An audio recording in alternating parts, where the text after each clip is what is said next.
moment at the end, that burial being just for close friends and family. Yeah. There'll be no cameras there, just a moment for her closest circle. Yeah. You bring up another point. I think the Carters were really good, at least for those of us looking from the outside, about how they were able to mix public and private. I mean, they were really good at it. Now, a lot of politicians, national politicians, are not very good at it. And as a result, they find themselves immersed in a lot of criticism, and their lives aren't very successful, quite frankly. But the Carters were really good at that, of creating time for family, time for friends, and then the public life. It was a sort of, at least from the outside, it seemed like a seamless kind of dance for them. Yeah. I just had this memory as I'm watching the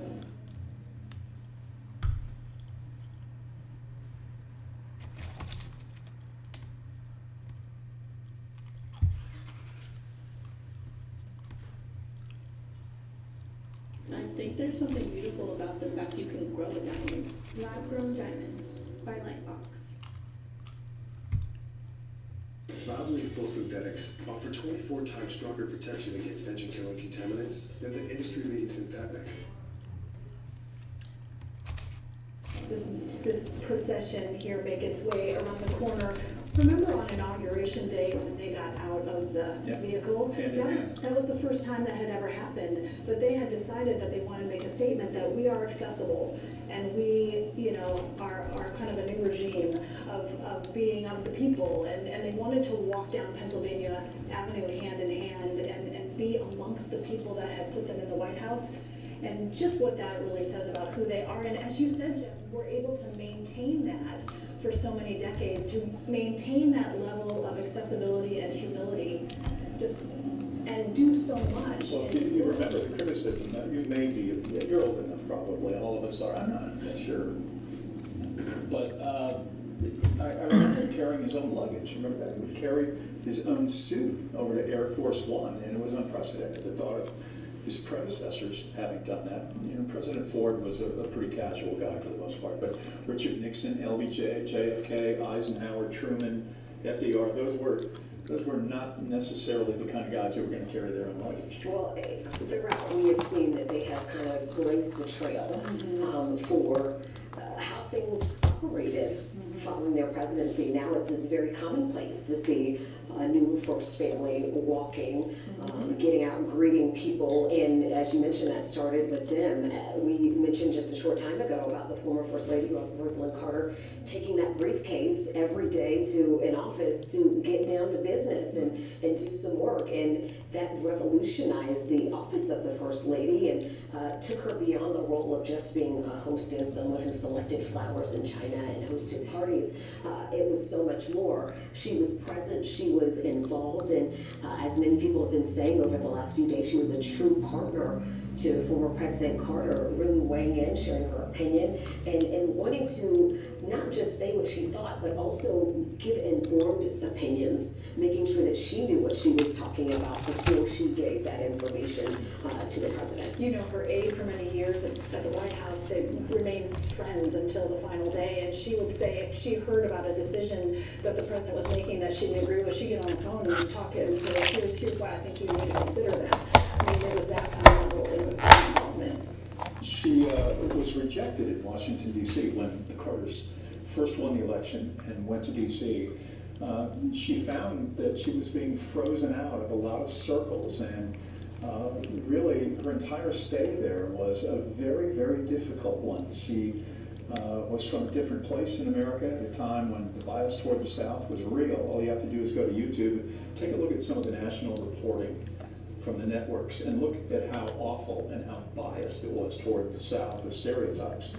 And she found that she was not embraced. She was not part of Washington, D.C. culture, even as the First Lady of the United States. And as we watch this procession, we see the pastor of the Carters, Tony Loden, walking down that street ahead of this hearse carrying the former First Lady, and we see this honor guard following behind as well.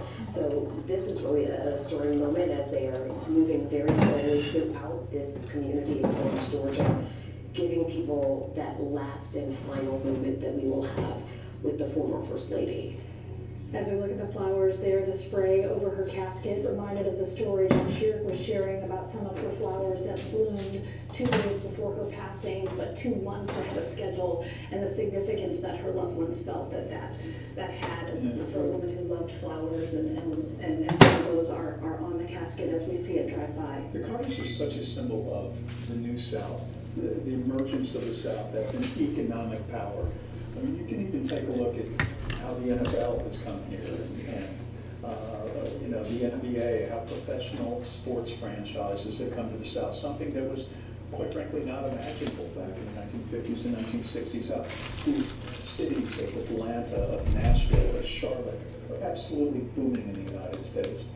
And the Carters were really part of that first symbol, that wave of what was to come. Isn't it amazing how that at the end of life you can look back and sort of see the full picture? Because as her oldest son was sharing in the service today, he was talking about, this strong woman who at 19, almost 20, gave birth, and then he was telling stories about when his dad was away at sea and she had 3 little boys at home, and she's trying to go to the grocery store on a bus and carry kids and groceries, and just you see the whole picture of an extraordinary life and every facet of it from those days, as a young mom with a naval husband overseas to what we know now of a lifetime of accomplishments. It starts to make sense. When you hear these stories of the things that she did, being valedictorian out of high school after having to help and step up and be a caregiver for her grandfather and younger siblings following the passing of her father, having to help her mother, it all makes sense. What we have seen throughout the rest of her life, hearing these stories, these things just seem incredible already for a young person to have to step in and help the family, for a young person to be doing those things and still be valedictorian, to go to school at a time when most women weren't able to get higher education, and then see the things that she did later. It really just clicks. It makes sense, knowing the person and the things that she went through, the life experiences that she had, all preparing her for the White House and the decades of service that would follow. We talk about a lot about mental health and caregiving, but there was also affordable housing, the work with the Habitat for Humanity and childhood immunizations, the election monitoring all over the world. There really was a tremendous amount of work that was done by Mrs. and Mr. Carter following their presidency, and all of these things that we have been talking about and reflecting upon for the last few days really seem like they were just preparing them for the later stages of the things that they were doing that truly made a difference. Marriage is hard for anybody, and to be able to keep it together for 77 years, and their marriage was a partnership. It was this equal footing. We've heard a lot about that during the services of the last 2 days. I'm really struck by that. How I'm looking for one person per city to join my program, but only one person for each city. So if you're watching, a marriage of 77 years ago that was so modern by current standards in terms of an equal household, and that in itself is another rarity about this couple and these lives that are head shaking. That wow.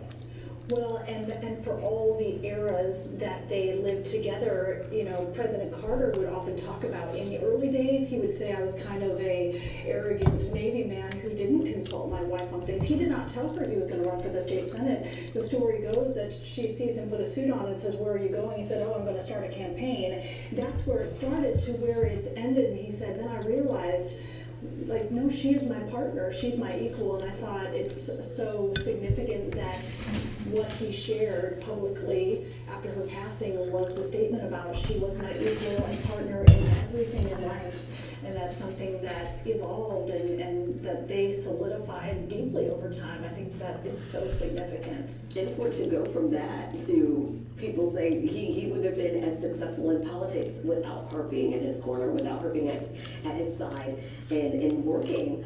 We heard yesterday talks about the former First Lady using the experiences she had working in the family store and taking that out on the road during the campaign trail and being able to relate to people because she had that experience, the things that she was doing. She was bringing her own life to that campaign as well. You know, you were talking about Habitat for Humanity. I spent 2 weeks with the Carters in Haiti, and she was on the site with a tool belt every moment that he was. They walk hand in hand to the bus to go to build site. And when there were breaks, you know, in the day for water or snacks, what she would do is kind of peel off, and you'd see her with the children and spending time with the children and checking on people, and it was just always thinking about who's my next touch point. And I thought, you know, she could have made the decision, well, you know, construction, you go off and do that. But they did that together always, and she would be driving nails into a piece of wood right alongside him, like extraordinary strength. Late into her 80s, she'd still be on build sites. Yeah, I'm reminded of a line that I heard from a political pundit one time describing the Carters as having ambition of the spirit. And I mean, it really is true. It's one thing to have ambition toward higher offices, ambition toward making more money, but their ambition was otherworldly. I mean, it truly was. It was about the spirit, the government of others, and what can I do to help someone in need. And that continued for so long. It really is incredible because, you know, so many times people they can retire and shift their focus away from work, but they have continued on with their efforts all across the world, speaking up, if nothing but making a comment and sharing a belief about different things that have been going on through the Carter Center. We are seeing that work continue, and you may have noticed over the past few days of services, there have been very few flowers. You know, normally when you think about a funeral or services, there are just these massive arrays and arrangements of flowers, and we understand that the family and Mrs. Carter wanted, instead of money to be spent on those flowers, for those monies to be sent to the Carter Center to continue that work. I think what you're seeing right now in Plains as they walk toward the final resting spot is, I think maybe the tip of the cap or a nod to the inauguration parade where they got outside of the car with the Secret Service, where the agents slowed down, the vehicle slowed down, and then there's a famous Willard Today Show weatherman who was along the parade route and went out and was able to join Carter's, and it was like a national sensation, and it just wasn't done that way. And they did things differently, and even in death, they are doing things a little bit different. It absolutely feels like a full circle moment. As the procession heads towards us, you'll see in the distance our family members, 4 children, 11 grandchildren, 14 great-grandchildren. As they get closer, notice many of them are wearing leis around their necks. We noticed that in the service as well, and we have learned that they were gifts from longtime family friends who live in Hawaii, who didn't want to be named but wanted to share that gesture. Of course, the Carters had been stationed in Hawaii, often said they felt like it was a place that felt like heaven on earth. So that explains the leis around the necks. We saw it on Amy Carter's necks, a number of family members. So you'll see that as they pass by, and that's the story behind There is that famous Hawaiian story about the Carters where Jimmy Carter had a baby on the way, and he was frustrated. He didn't have any money. They were totally broke for the most part. They were just having a hard time making ends meet. And they needed to buy a bed, and they were pricing a bed around Hawaii, and they saw how expensive it was for a child. He decided he was going to figure out how to make a bed, and thus began his interest in woodworking, which for the rest of his life was certainly a big part of that life. You would see him on North Highland at the woodworking shop that's there in Virginia Island, taking classes in the 1980s.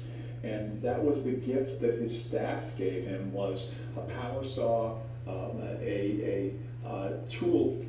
So I'm not doing a very good job describing the kind of power bench and all of that, but it was a gift from the staff that they had purchased at Sears. Yeah, and they talked, I believe it was yesterday during the service, about a table that he built for Rosalynn, for her to use and have at the church at Maranatha Baptist Church, and how the table is still there at the church. He raised a lot of money with his with his woodworking, which, as you might expect, is just sensational. I mean, the pieces that he has done are amazing. There is a piece that he made for his grandson that is still in the high school claims even today as the host passes here, and we'll see her loved ones walking along behind it.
Cựu đệ nhất phu nhân Rosalynn chôn ở trong cái tư gia đó, cũng như cái chứ không có chôn ở chỗ công cộng, chôn ở nhà đó.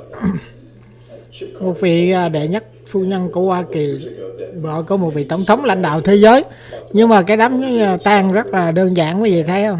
Rất là đơn giản, không có tốn kém nhiều. So với những cái người mà bên Việt Cộng, mấy người có chức có quyền và thân nhân có là có chức quyền, cái đám cái tang rất là khủng khiếp. Nước thì nghèo, dân thì thiếu, nhưng mà sự tốn kém của đất nước rất là nhiều. Kể cả cái mảnh đất họ cũng chôn ở nhà đỡ tốn. Trong lúc Trần Đại Quang, Lê Duẩn đồ này nọ, để Hồ Chí Minh nó chiếm biết bao nhiêu cái đất, nó tốn biết bao nhiêu tiền để nó xây lăng, xây mộ có nó lăng tẩm của tụi nó ra. Đó là cái chế độ độc tài với lại một cái chế độ dân chủ, nó khác nhau là cái chỗ đó đó. Họ rất là gần với người dân, đi gần gũi với người dân bình thường.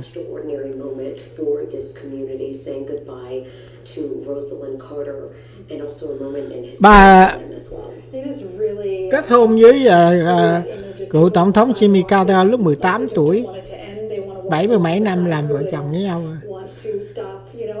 Khi mà ông đi lính hải quân đó, bà ở nhà bà lo những đứa con, bà phải vừa ẵm mấy đứa con, đẩy xe để đi chợ mua từng cái tả sữa rồi đó, nuôi mấy đứa con ở nhà. Rồi khi mà ông vận động cho ông Carter tham gia chính trị, giống như là thượng nghị sĩ của tiểu bang Georgia, cũng như là thống đốc, bà cũng là người đứng đầu. Rồi là đi lên làm tổng thống, bà cũng là người vận động tranh cử rất là nhiều. Và bà thường khi mà họp hội đồng nội các thì bà về bà hỏi ông Carter là họp như thế nào.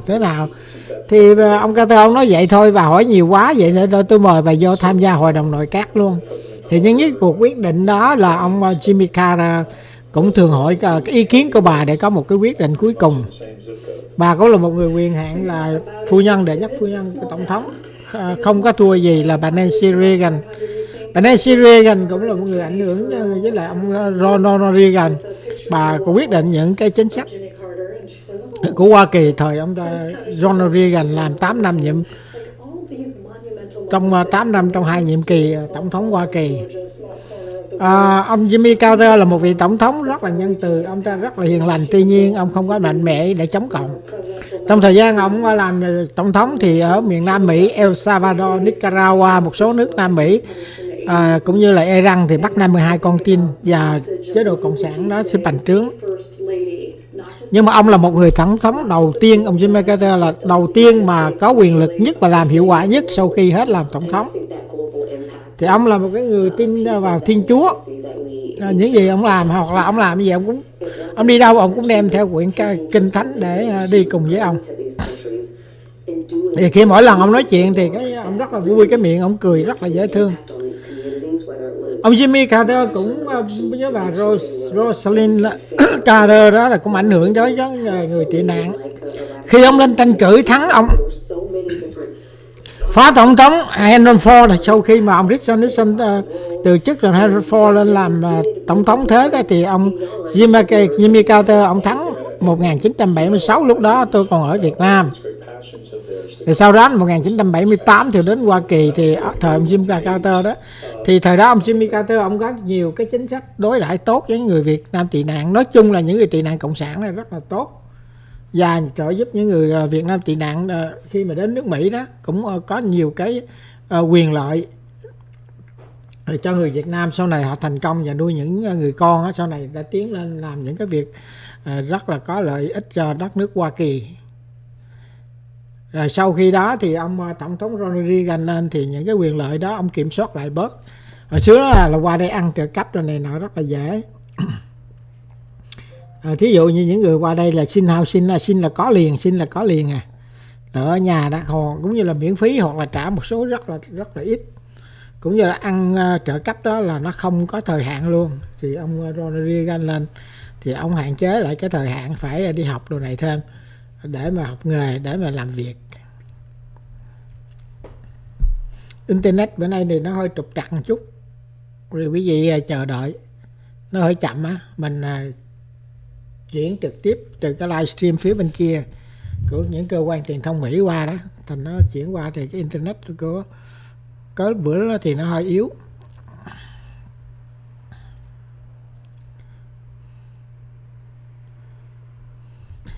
Ông Jimmy Carter là người ta nói là ông là vị tổng thống hay cười á, mỗi là ông nói là ông cười miếm chi, cái miệng rất là hiền hòa. Vì cái quỹ Carter với Rosalynn Carter đó là làm lợi ích rất là nhiều cho thế giới, đặc biệt là cái nước Phi Châu, những các nước thứ ba nghèo á, thì cái quỹ của bà thành lập ra, quỹ bất vụ lợi đó, thì giúp ích rất là nhiều. You're going to see curios of the first family who are going to go and see a saddle they have ridden a horse on or something. Yeah. This was something radically different, but we didn't understand that at the time, or really what it was going to be. President Reagan came here for the opening, I believe it was in the fall of 1985 or late summer. And at that time, there was just a sense of wonderment from a lot of us who lived here about what exactly the Carter Center would be, what sort of role would it play locally and globally. So here we are. Ông Jimmy Carter, ông cũng là người đưa Việt Nam vào Liên Hiệp Quốc 1979 đó. And good for us to understand the treasure it is and that it very well may not have. Rồi ông cũng là người để mà bỏ Đài Loan ra để mà ban giao với lại Trung Cộng trực tiếp, và chấp nhận chế độ cộng sản của Trung Cộng, đó là chế độ duy nhất để đại diện cho người Trung Hoa.